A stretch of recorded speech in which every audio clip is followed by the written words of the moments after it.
Hi, my name is Dave Andrews. Today I'm going to show you what a database is used for.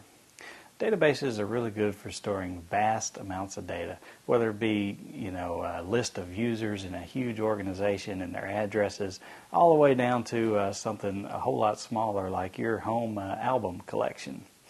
I'm going to show you here a simple example of a database and what you can use it for. Let's open up Microsoft Access here, which is a good, easy-to-use database solution. I'm going to enable the content within this database I have open.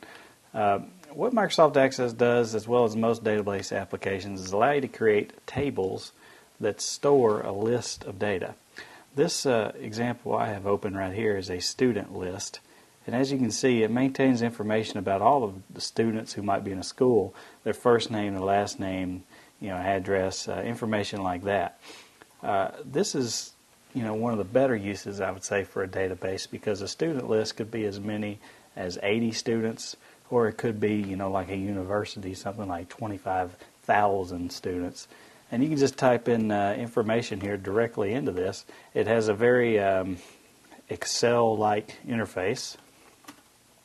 And you just give some information here about your student, as well as email address, company, title, and whatnot. I think this one is more geared towards students at a university who would be working somewhere while they're going to school.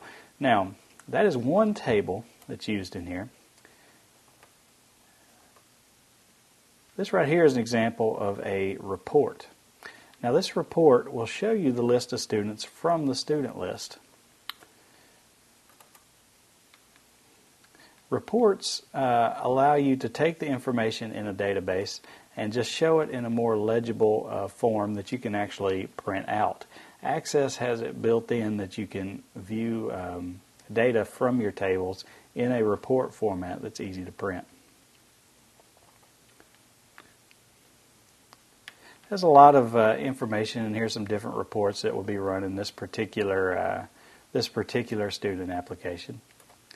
Now, you can also create multiple tables. The one I've been working on with students, this one right here could be guardians.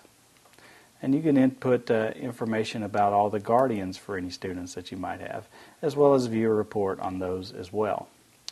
Another thing that you can do within a database is run what are called queries, where you would select specific information. It's like, say, you only want a list of the first name of all the students at a university, and it'll just return their first name. That's what databases are used for.